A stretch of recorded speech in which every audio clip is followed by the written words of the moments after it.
먼저 준비한 영상을 함께 보시겠습니다. 네, 윤 대통령에 대한 구속영장 발부 소식이 들리자 법원 주변에 몰려있던 윤 대통령 지지자들이 경찰 저지선을 뚫고 법원 청사 내부로 진입했습니다. 담을 넘어 청사 안으로 들어가 소리를 지르며 서부지법 유리창을 깨기도 했습니다. 일부 지지자들은 소화기를 뿌리며 물건을 던졌고 영장을 발부한 판사를 찾는 모습도 보였습니다. 이들은 경찰을 향해서도 플라스틱 의자와 담배 재떨이, 경광봉 등을 던지며 경찰 방패를 빼앗아 경찰관을 폭행하는 사람도 있었습니다. 경찰은 대규모 인력을 투입해 진압에 나선 상태입니다.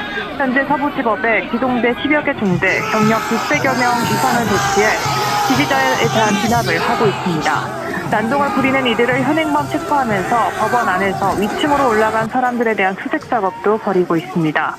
앞서 영장심사가 진행된 어제 낮부터 서울 서부지법 주변에는 윤 대통령 지지자들이 모여 구속영장 기각 등의 구호를 외쳤습니다. 담장을 넘어 청사 부지로 침입한 사람 20여 명과 영장심사가 끝난 뒤 이동 중이던 공수처 차량을 공격한 사람 10명 등 모두 40명이 현행범 체포됐습니다.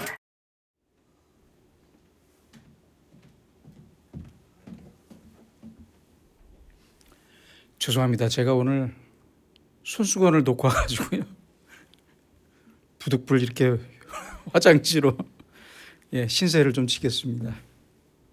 오늘 새벽 2시 50분쯤이었죠. 서울 서부지법에서 윤석열에 대한 구속영장이 발부되자 이에 흥분한 지지자들이 새벽 3시부터 저렇게 서부지법에 침입해서 폭동을 벌였고 경찰관 33명이 다쳤다고 합니다. 경찰관뿐만 아니라 기자나 일반 시민들에게도 폭력을 휘둘렀다고 합니다. 제가 목사로서 분명히 말씀드리는데 만약 자기가 그리스도인이라는 사람이 저곳에 있었다면, 함께 있었다면 그는 절대 그리스도인이 아닙니다. 목사라는 사람이 만약 저런 일을 선동했다면 절대 목사가 아닙니다. 이런 이야기도 한번 들어보시기 바랍니다. 실화입니다. 어떤 목사님이 교회에 새로 부임해서 어느 집사님 댁으로 신방을 가게 되었는데 이 집사님은 대부분의 교회 교인들이 믿음이 좋다고 칭찬하는 젊은 집사님이었습니다. 그 집사님은 생각한 대로 가서 보니까 인상도 좋고 겸손한 태도로 예배를 함께 드렸다고 합니다. 그런데 예배를 다 마치고 나서 목사님은 다가와 함께 집사님과 이런저런 대화를 나누다가 깜짝 놀랐습니다. 실화예요. 깜짝 놀랐어요. 이 집사님이 근무하는 회사에는 자기의 상사인데 예수 믿는 사람을 아주 끔찍하게 싫어하는 상사가 있었대요. 그 사람 때문에 자기 직장에서는 예수 믿지 않는 사람인 척하고 다녔다고 합니다. 그래서 목사님이 실망했다고 합니다. 나중에 교인들에게 이 집사님을 칭찬하는 이유를 구체적으로 물으니까 모든 예배에 잘 참석하고 헌금도 빠뜨리지 않고 교사 활동과 찬양대 활동을 하면서 봉사도 열심히 하기 때문이라고 그렇게 말했다고 합니다. 여러분은 어떻게 생각하십니까? 이 사람은 믿음이 좋은 사람입니까? 아닙니까? 신실한 신앙인입니까? 아닙니까? 제 개인적인 생각으로는 죄송하지만 그냥 착하고 성실한 사람일 뿐입니다. 다른 교인들은 이 집사님의 인상이 좋고 성격이 좋고 활동이 좋은 것을 믿음과 동일시했던 것입니다. 그러나 신실한 믿음의 사람과는 거리가 멀다고 생각합니다. 철학자였던 스피노자는 세상을 살아가는 사람의 방식을 두 가지로 나누어서 말했습니다.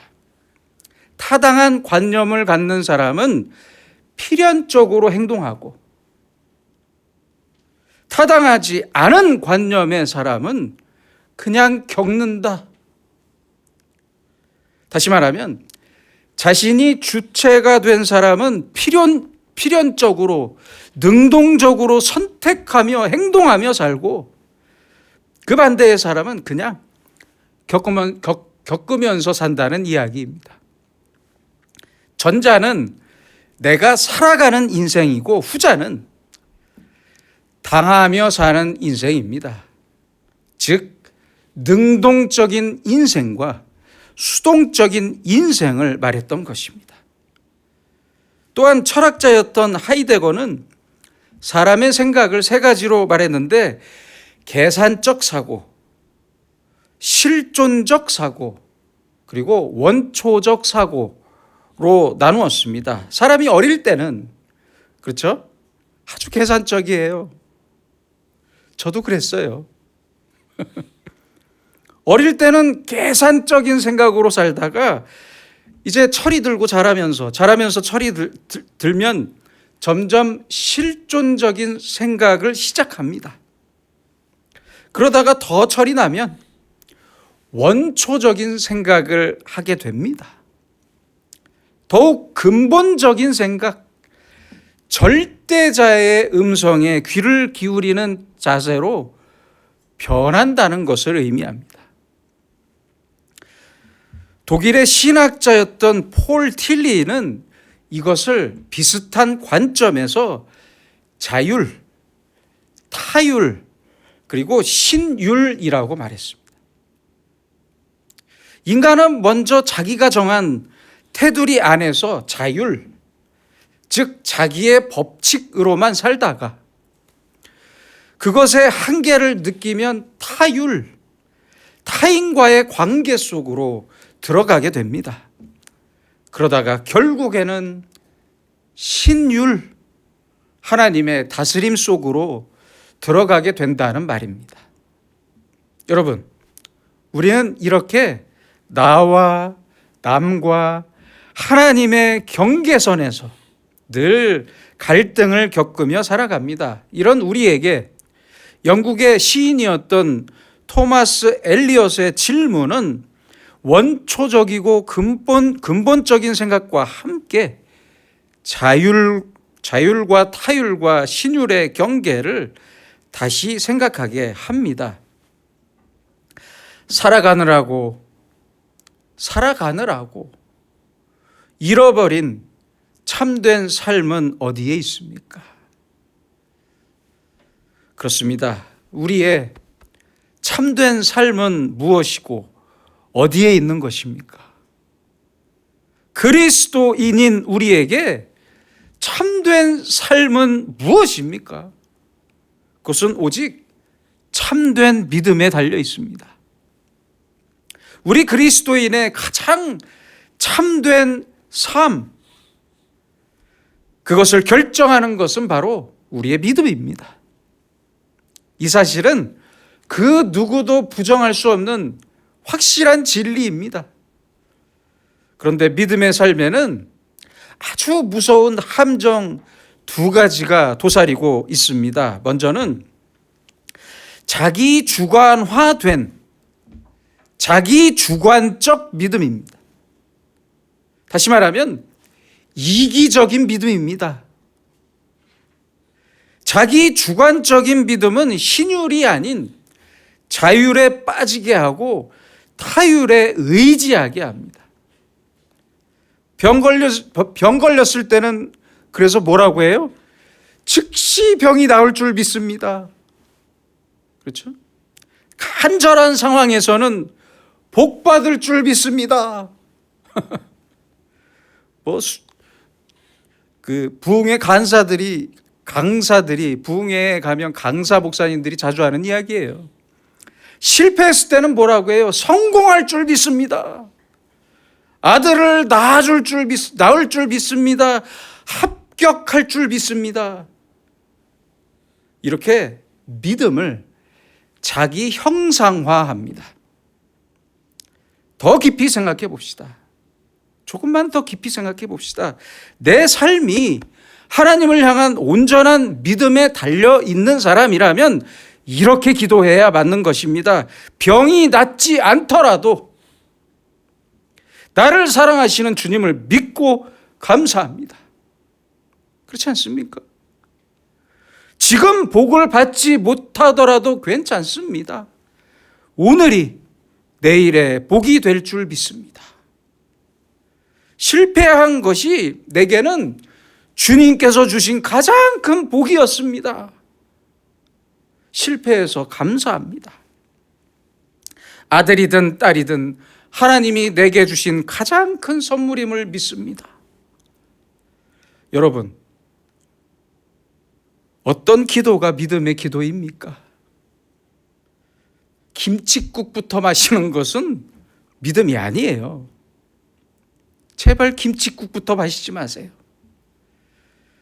그러므로 자기 주관적 믿음, 자기 주관적 신앙은 아주 대단히 유감스럽고 무서운 것입니다. 둘째는 자기 지식화입니다. 믿음을 지식으로만 생각합니다. 그런 사람들 많아요. 갈수록 더 많아지는 것 같아요. 그저 성경만 많이 읽고 성경에 대한 다양한 지식을 믿음으로 착각합니다. 하나님의 말씀에 대하여 성령님께서 내 가슴 깊이 알려주시는 그 깊은 감동은 전혀 없고 지식만 남았습니다. 이것은 결코 믿음이라고 할 수 없습니다. 십자가의 그 크신 사랑에 대한 깊은 감격 없이 외우기만 한 성경 말씀이 무슨 의미가 있겠습니까? 그렇잖아요. 어느 교회에서 성경 암송 대회를 했답니다. 어느 집사님이 1등을 했대요. 그래서 앞으로 나와서 상을 받는데 아니 교인들이 박수를 치질 않더래요. 그냥 몇 명만 치고 말았대요. 큰 교회인데 오히려 2등과 3등이 더 큰 박수와 환호성을 받았답니다.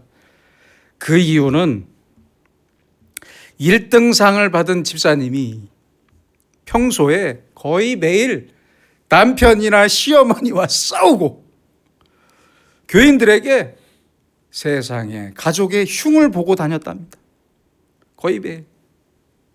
교인들은 이 사실을 알기 때문에 기쁘게 박수를 치지 못했다고 합니다. 아니, 성경 말씀만 많이 외운다고 무슨 의미가 있겠습니까? 창세기부터 요한계시록까지 성경을 통째로 외운다고 뭐가 어떻다는 겁니까? 이게 바로 지식화된 믿음입니다. 머리에서만 끝난 말씀은 전혀 생명력이 없어요. 힘이 없어요. 믿음은 그래서 생활입니다. 말씀이 내가 듣고 내가 읽은 말씀이 내 생활 속에서 구체화되는 것이 참된 믿음입니다. 오늘의 본문은 별명이 있는 장입니다. 믿음장이라고 해요. 믿음장이라고 불리는 히브리서 11장입니다. 1절부터 믿음을 이렇게 정의하고 있습니다. 믿음은 바라는 것들의 실상이요 보이지 않는 것들의 증거다. 참 유명한 말씀이죠. 바로 이것이 믿음입니다. 바로 이게 믿음이에요. 믿음은 그래서 우리에게 가장 강한 실상과 증거가 됩니다. 그래야 합니다. 믿음으로 하나님을 볼 수 있고 믿음으로 하나님의 음성을 들어야 합니다. 쉬지 않고 하나님을 생각하게 합니다. 다른 사람이 듣지 못한 하나님의 음성을 내가 믿음으로 듣고 다른 사람이 보지 못하는 것을 보고 다른 사람이 생각하지 못하는 것을 생각할 수 있습니다. 이 믿음이 우리를 참된 삶으로 인도해 줍니다. 또한 내 생활 속의 일들과 과정을 신학화해 줍니다. 가장 큰 죄인인 나를 용서하시고 나를 의롭다고 하시는 하나님의 의를 신학적으로 생각하고 그대로 수용하게 합니다. 그래서 믿음으로 의롭다함을 얻는 진리 안에 살아가게 합니다. 바로 이것이 믿음입니다. 이 말씀으로 시작한 11장은 오늘 본문에서 노아와 아브라함과 사라, 이 믿음의 사람들을 통해 믿음으로 산다는 것이 무엇인지를 잘 말씀해 주고 있습니다. 첫째는 노아입니다. 성경은 노아를 통해서 구원의 믿음을 말씀하고 있습니다. 구원의 믿음을 말씀하고 있어요. 개인적인 말씀이라 죄송한데 제가 잘 아는 후배 목사가 서울의 큰 교회에서 부목사로 섬기고 있었을 때 목사이기 때문에 많은 교인들로부터 이런저런 말을 들었다고 해요. 그래서 설교할 때 화장까지 해야 했다고 합니다. 화장까지 신경 써서 했다고 하는데요. 목사가 뚱뚱하면 도대체 뭘 그리 먹었기에 그렇게 뚱뚱하냐? 저렇게 뚱뚱하냐? 다이어트 좀 하세요, 목사님. 목사가 말랐으면, 아니 얼마나 은혜가 없으면 사람이 저렇게 마르냐? 참 어렵죠. 어려워요. 지금도 이렇게 말이 많은데, 지금의 교인들도 이렇게 말이 많은데, 아니 이때 당시에 노아는 어땠겠습니까? 이미 심판을 받은 그 포악하고 잔인한 세상 사람들로부터 얼마나 많은 조롱을 받았겠습니까? 그렇잖아요. 1, 2년도 아니고 방주를 짓는 120년 동안 조롱을 받고 비난을 들었을 것입니다. 그러나 노아는 하나님의 말씀대로 바다도 아닌 산 꼭대기에 방주를 지었습니다. 사람들의 조롱과 미친놈이라는 욕도 그의 귀에 들리지 않았습니다. 이것이 노아의 믿음이었습니다. 다시 말하면 자율과 타율이 아닌 신율, 즉 하나님을 향한 믿음이 노아의 생활을 지배했습니다. 바로 이것이 믿음이 주는 참된 그리스도인의 삶이고, 이 믿음 때문에 노아와 가족들은 구원을 얻었습니다. 여러분, 인간의 인생에 있어 가장 큰 목적은 무엇입니까? 바로 구원입니다. 그렇잖아요. 그래서 우리 그리스도인들에게는 아주 잠깐 거하는 이 세상, 딱 한 번뿐인 아주 짧은 이 세상, 곧 떠나야 할 이 세상에서 부자로 살거나 가난하게 사는 것은 전혀 중요한 문제가 아닙니다. 사도 바울은 고린도전서 15장 19절에서 말씀합니다. 만일 그리스도 안에서 우리가 바라는 것이 다만 이 세상의 삶뿐이면 모든 사람 가운데 우리가 더욱 불쌍한 자니라. 그렇잖아요. 이 말씀이 맞아요. 얼마나 불쌍한 사람들입니까? 바울의 말씀처럼 우리가 믿음으로 구하는 것이 나의 장수와 나의 건강과 나의 성공과 복과 번영뿐이라면 우리는 이 세상에서 가장 불쌍한 사람들입니다. 그래서 참된 믿음만이 우리가 무엇을 구할지를 알게 해주고 그 끝은 구원입니다. 구원입니다. 오직 구원을 위해 부지런히 방주를 지었던 노아처럼 우리는 믿음으로 날마다 구원을 준비해야 합니다. 둘째는 아브라함입니다. 아브라함을 통해 순종하는 믿음을 말씀하고 있습니다. 8절에 보시면 믿음으로 아브라함은 부르심을 받았을 때 순종했다라고 말씀합니다. 아브라함은 믿음으로 순종했습니다. 아브라함은 하나님의 말씀과 명령에 그대로 순종했습니다. 한 번도 따진 적이 없어요. 아무리 성경적이고 신학적인 지식이 차고 넘치는 지금의 세대를 산다고 하더라도 우리 중에 과연 누가 아브라함보다 큰 믿음을 가졌다고 말할 수 있겠습니까? 없어요. 없어요. 너는 너의 고향과 친척과 아버지의 집을 떠나 내가 네게 보여줄 땅으로 가라.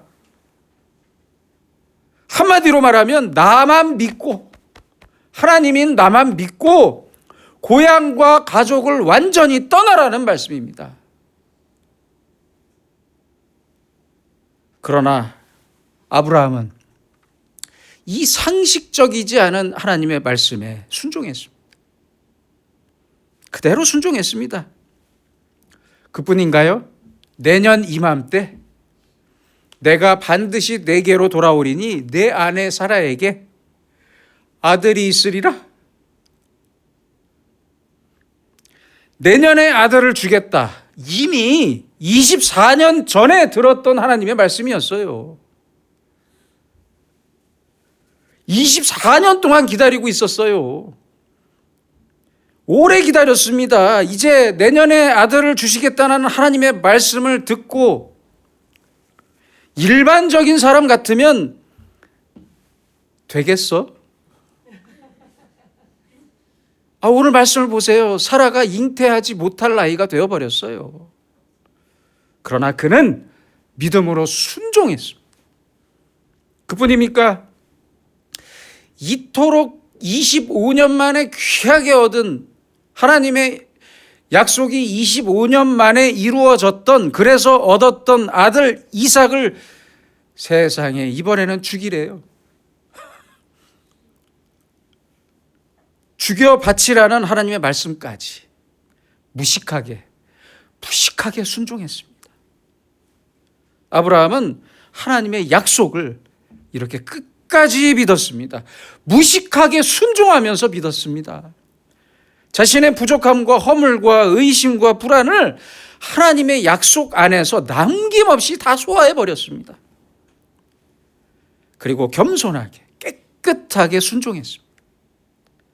이것이 아브라함의 순종하는 믿음이었습니다. 셋째는 사라입니다. 이것은 가능하게 하는 믿음입니다. 힘을 얻는 믿음이에요. 사라는 이미 90세의 나이였고 폐경한 지 오래였습니다. 아이를 잉태할 수가 없는 나이가 되었어요. 임신할 수 없는 몸이었어요. 그러나 내년에 아들을 주겠다는 말씀에, 하나님의 말씀에 사라는 큰 용기를 얻었고 불가능했던 아들을 낳게 됩니다. 불가능을 가능하게 만든 믿음이었어요.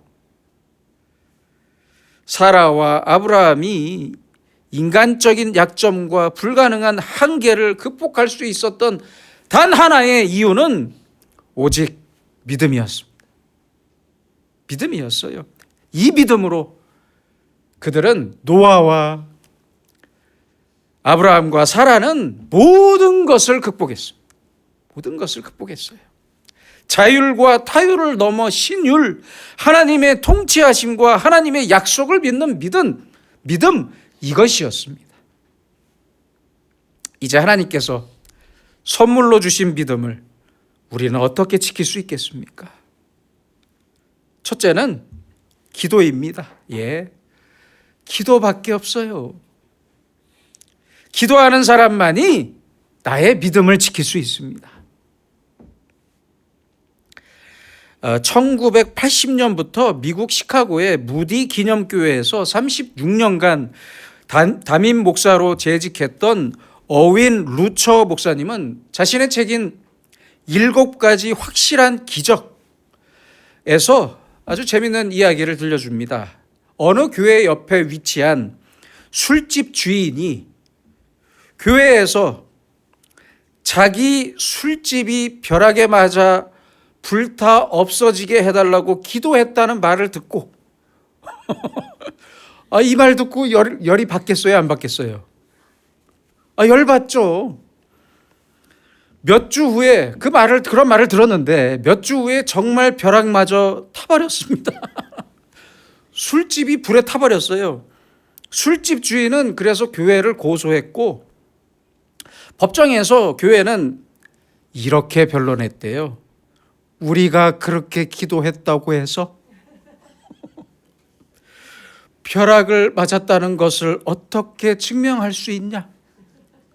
참.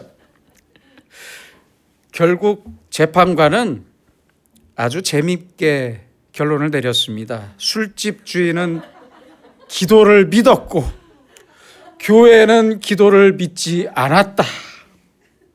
재밌죠? 사실 이게 요새 많은 그리스도인들의 모습인 것 같습니다.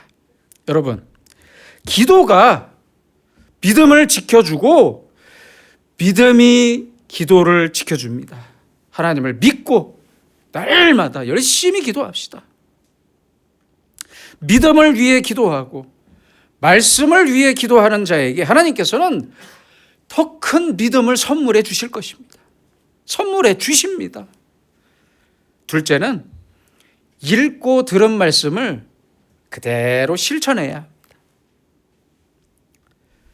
합니다. 제가 개인적으로 존경하는 돌아가신 신영복 교수님은 민영규 선생의 지남철이라는 시를 인용해서 이런 말을 했습니다. 북극을 가리키는 나침반은 무엇이 두려운지 항상 바늘끝을 떨고 있습니다.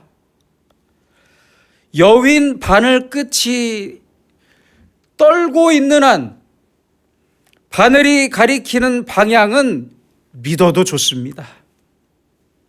하지만 바늘끝이 전율을 멈추고 어느 한쪽에 고정된다면 우리는 그것을 버려야 합니다. 여러분, 우리는 하나님의 말씀에 날마다 민감하게 반응해야 합니다. 바로 이 나침반의 그 끝처럼, 바늘 끝처럼 하나님의 말씀에 민감하게 반응해야 합니다. 말씀에 대한 반응이 없다면, 떨림이 없고 전율이 없다면 우리의 믿음은 이미 죽은 것입니다. 성경 몇 번 읽고 몇 절 외웠다는 것만 지식적으로 만족하면서 정지 상태에 있다면 나의 믿음은 추락해버린 상태입니다. 잊지 마시기 바랍니다. 미국의 작가였던 사무엘 키서는 말합니다. 믿음이란 온 힘을 다해 노력하는 것이고 과감한 모험이며 어떤 상황에서도 봉사할 수 있는 힘입니다. 어거스틴도 말했습니다. 믿음은 우리가 보지 못하는 것을 믿는 것이다. 그 믿음의 보상은 우리가 믿는 것을 보게 되는 것이다. 창세기 15장 6절에서 성경은 말씀합니다. 아브라함이 여호와를 믿으니 여호와께서 이를 그의 의로 여기셨다. 여러분, 우리는 믿음으로써, 오직 우리의 믿음으로써 세속화되고 세상으로 기울어지는 마음을 재정비해야 합니다. 계속 재정비해야 합니다. 구원의 복음과 말씀의 진리는 다시 믿음의 원점으로 돌아가는 자만이 들을 수 있습니다. 계산적인 생각이나 실존적인 생각을 훨씬 초월하는 그 이상의 원초적인 생각, 자율이나 타율이 아닌 신율, 이것을 생각하고 의지하면서 우리는 다시 하나님의 약속과 통치 안으로 들어가야 합니다.